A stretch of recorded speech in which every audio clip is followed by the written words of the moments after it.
Right now, let's talk about the law, because the Supreme Court, I thought, was pretty darn clear in April when they established that the law on single-sex spaces was very clear.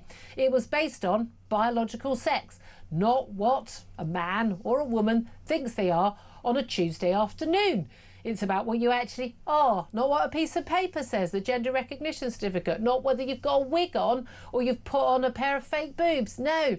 Are you or are you not biologically female or biologically male? That will decide which toilet or changing room or other single-sex facility you use. But apparently not in the case of, well, we know Parliament right now, the Treasury is flouting this as well, but also numerous universities, University College London, Edinburgh, Southampton, Bath and Nottingham, apparently all expecting female students to share toilets and changing rooms with male students who claim that they think that they're women. Well, let's talk about this with Helen Joyce. She's Director of Advocacy at Sex Matters. She's also author of the book Transgender Identity and the New Battle for Women's Rights. A very good morning to you, Helen.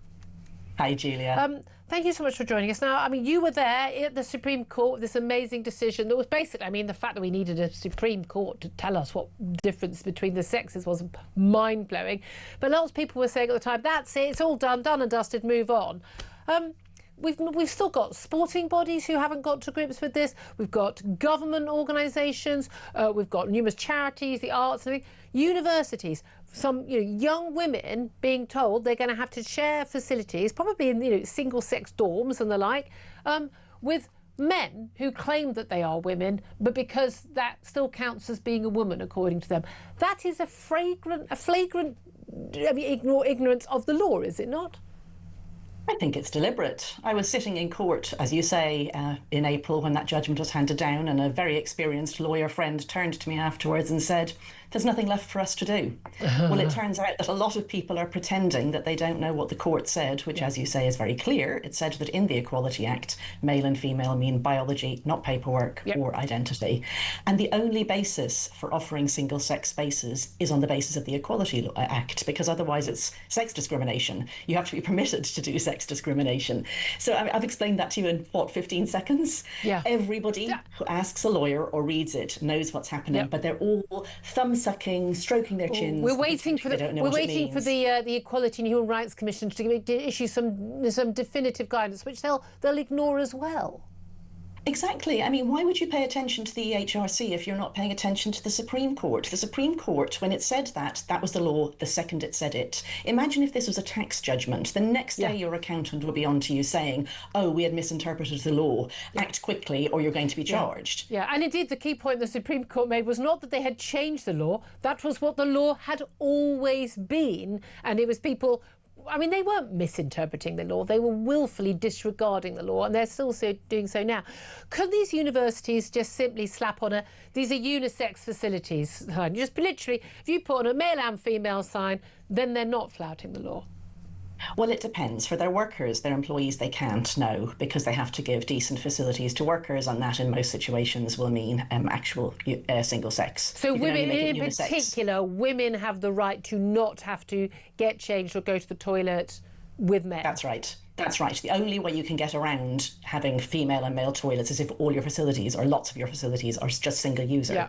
Students, it's less clear. We'd have to make an argument about indirect discrimination, and I think that would work, but that would mean going back to court. I mean, if they went all gender neutral everywhere. So we are taking some court cases. We have threatened legal action against the Scottish Government, and we are applying for JR or judicial review for the Hampstead ponds, where there's a ladies' pond, a men's pond and a mixed pond, and they're running the ladies and men's on the basis that if you say you're a lady or a man, in you come. And again, what I love about that is people say, well, but the trans-identified people, they're like, no, there's literally a pond which you can use, which is the unisex pond.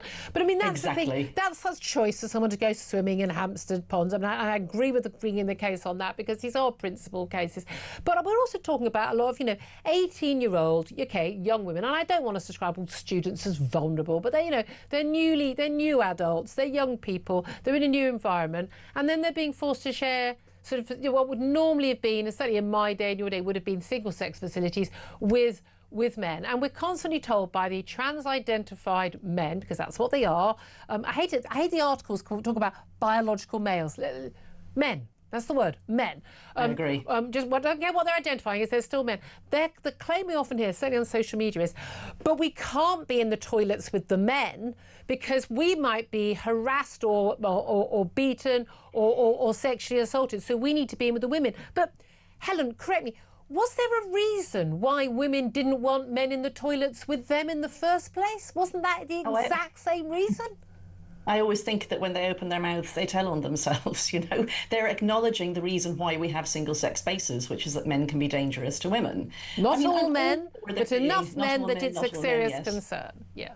I mean, the universities are in a bit of a difficult position because they have spent the last 10 years kowtowing to activists in their own ranks, academics, but also to very radicalised young people who were taught gender identity stuff in school and turn up believing that unisex toilets or, you know, gender self-ID is the 21st century's great civil rights movement. And now they're going to have to say to them, you know, no, it's not lawful to do it this way. Some of them have, lots of them haven't, and UCL I'm particularly upset about because I did my own PhD there in the 1990s and it was great. So yeah, it's lack of courage, and it's also having to admit that they were wrong for 10 years. Well, you've got to remember though, but staff bigots. They don't think they're wrong because the people in charge are fully signed up to this madness. That's part of the problem. So much of the educational establishment, from nursery schools that celebrate pride to primary schools to secondary schools that, you know, invite in, you know, trans-identified men who are basically cross-dressers to address their children. And like universities, they are imbued in this stuff. I mean, we are going to have the Supreme Court judgment is not going to, and the Cass review into the Tavistock, it's not going to get this out of our educational institutions. Our children are being propagandized right now today. I think we need a de-radicalisation programme, and it starts with enforcing the law on toilets, because if you're insisting that you know what biological sex is when it comes to toilets and changing rooms, it makes it harder to teach nonsense in the classroom or lecture theatre. Yeah. But it's a long way back, Julia. We've been doing this for, you know, close on 20 years now. I said this on the day of the Supreme Court judgment, that I didn't think that this was going to be quite the victory that we thought, because again, if we were going to do things based on common sense, we'd have done it by now. Helen Joyce, you keep up the fantastic work. Honestly, let's crowdfund those legal actions against those universities. Director of Advocacy at Sex Matters, Helen Joyce, thank you very much indeed for that. Tom Slater, again, it's a long battle. Everyone thought cash review done. We still know kids are getting puberty blockers apparently from Mermaid Susie Green, a little way they can get them from a doctor's abroad. We know that, get them online. We thought the Supreme Court was going to decide all this. No, we still got there are still 2 men in English prisons, for instance, who are men, in women's prisons. I think this is just recognising the scale of the fight that as it existed. The whole kind of gender derangement that took place, it was a kind of legal revolution, it was a medical revolution, it was a cultural revolution. The first 2 skittles have been knocked down formally, but it's that final one which is going to be much more difficult. Throughout teaching, it's in every educational establishment. Stonewall have totally taken over our education of our children. But no, it's about pushing back, people being braver, institutions actually showing a bit of leadership and chutzpah, all of these things together. Get the trans out of our schools. Seriously, get the trans out of our schools. This is a completely deranged cultural phenomenon which needs to be got rid of. I mean, like that.